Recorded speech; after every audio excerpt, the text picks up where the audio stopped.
All right, doing a little video here. I probably should have been doing these along the way of Missy and I's new house I'm building. So 22 yards of concrete in the footings under this wall. They're basically, because there was so much rock, as you can see from over there, that was all out of my utility trenches and these footings, and screened with my little grizzly over there. They were supposed to be 24 by about 15, 14, and they ended up being an average of more like 30. So there's a lot of footing there. Uprights every 3 feet, which that's something I should have paid more attention to because of this 8-inch webbing. Actually, it all worked out, but I've had to tweak a few around. I think they should be more like 32 or 40. And I did 3 foot. Not being near as good a mason as my best friend Shane is. Anyway, so then we got all the rough plumbing in. Had a friend of mine, Bob, come in and help me get all the water. We did the, I don't know how you say it, Upanor PEX. Worked out really good. And then we got the grade set, and I'm still going to bring some sand in and actually screed it perfect. And then we will be putting that foam on the sand. So I put one course down yesterday, and show you how this is Tremco's Nudura. Let me find a seam here. There we go. So you use these form clips, which are really cool, that hold the blocks together tight where the seam is. So you've got a seam coming up there. So you clip it top and, I don't know if you can see in the bottom, top and bottom on the bottom course. The rest of them will just clip the top of the block because obviously it's locked in. What's really cool about these Nuduras is that little clip right there with the teeth. So as you put the second course on, and as the courses go, and you give them a good little whack where these braces are, that's hard all the way to the top on that one. These obviously squish, but man, it locks those, see if I can get a picture, those teeth together, so that block is not coming apart. And if you had to take them apart, I mean, you can, but it's they're together good. I'm impressed with this system a lot. Then you put one row of rebar. It doesn't matter which side, and when you get to the end of your length, you just switch sides so they overlap. They don't have to be tied. So there's my overlap. Number 4 bar, I think they say 20 inches. I always tend to overdo everything, so mine are more like 24. Yeah, so the walls, you know, they're not quite straight yet.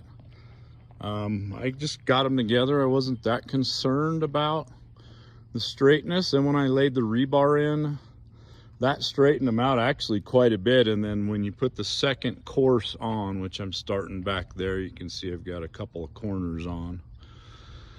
You start in your corners and then work to the middle. And then this wall ended up perfect on this side with no cuts. And that one over there by the hose bib too.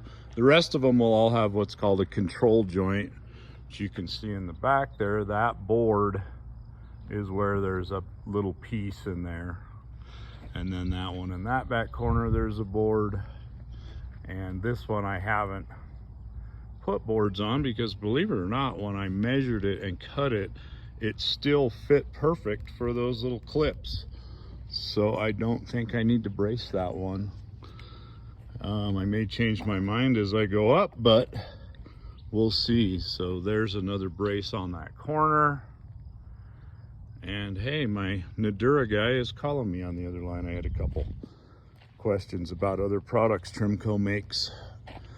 Anyways, that kind of gets you up to date to where I'm at, and I am hoping, of course I have a busy day at my feed store, a couple of 3 trucks coming in to put away, but it doesn't take long now. The bottom course took quite a bit of time. There was some imperfections in my footing. Honestly, all in all, they were pretty darn good.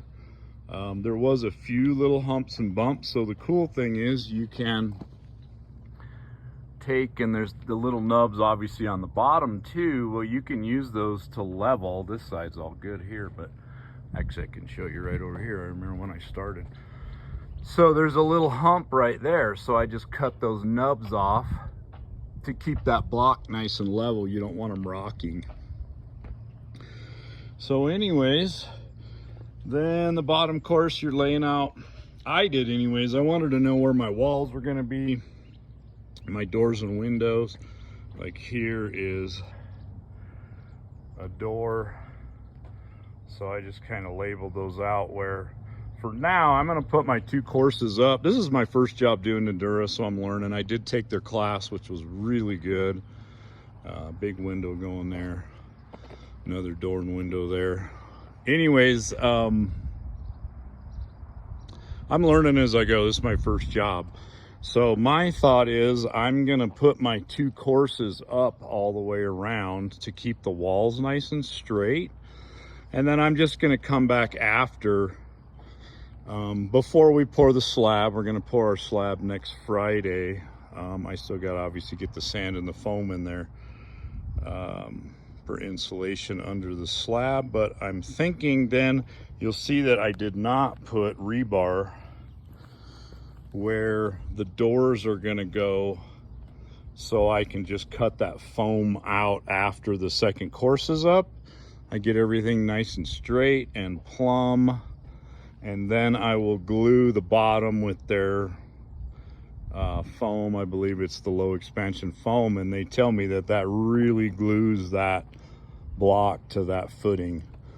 So I want to get it nice and straight and perfect first, and then when I glue it down and I know that block's not going to go anywhere, then I'll cut those doors back out and then just form the outside with a 2x6 where that where the concrete, so the concrete will come through the door too. I think that would look nicer than, thought about just pouring it then cutting it out after the pour, but then you've got that 11 1/4 inch wide where you'd have to go back in and pour that again. So I think it'd look nicer to do the doors all the way through the block to the outside of the house. All right, guys. Well, anyways, that is where I am at. Have a great day.